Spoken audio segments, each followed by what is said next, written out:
ખરવા મોવાસા રોગને લઈને તંત્રએ કાંકરેજ વિસ્તારમાં શરૂ કરી કામગીરી. કાંકરેજના 109 ગામમાં સઘન રસીકરણનો નિર્ધારિત કરાયો લક્ષ્યાંક. 1,82,000 પશુઓને 10 દિવસમાં આજથી જ સરકારી તંત્ર અને બનાસ ડેરી દ્વારા રસીકરણ કરાશે. તંત્ર દ્વારા 62,000 પશુઓ અને બનાસ ડેરી દ્વારા 1,20,000 પશુઓને અપાશે ખરવા મોવાસાની રસી. કાંકરેજ વિસ્તારમાં કરવામાં અગમચેતીના ભાગરૂપે બેઠક બાદ રસીકરણનો થયો પ્રારંભ.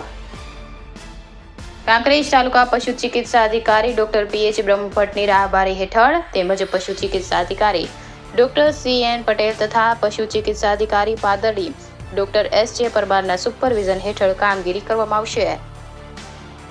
રિપોર્ટર ભગવાન રાયગોર, કાંકરેજ.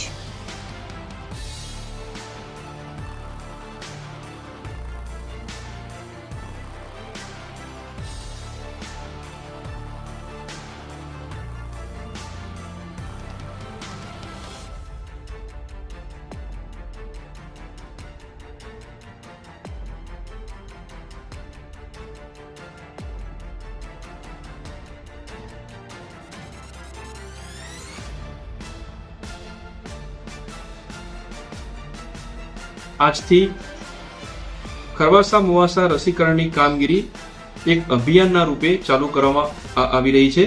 જે કામગીરી આપણે દિન 10માં પૂર્ણ કરીશું અને આ કામગીરીમાં આપણે જિલ્લા પંચાયત બનાસકાંઠા દ્વારા 32 પશુધન નિરીક્ષકશ્રીઓ તેમજ ડેરીના 70 થી 75 જેટલા કર્મચારીઓને ડિપ્લોય કરવામાં આવ્યા છે.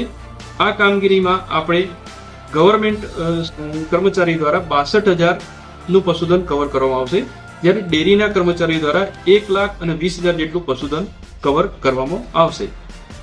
કાંકરેજ તાલુકાના પશુપાલક શ્રીઓને નમ્ર વિનંતી, આપના ત્યાં જ્યારે અમારે કર્મચારીઓ આવશે ત્યારે સહકાર આપશો અને આપના ઘરના એક વડીનું નામ, તેમનો આધાર નંબર તેમજ તેમનો mobile number, registered mobile number આપના હાથ વગો રાખશો અને આ વિગત તેમને લખાવવાની રહેશે. આભાર.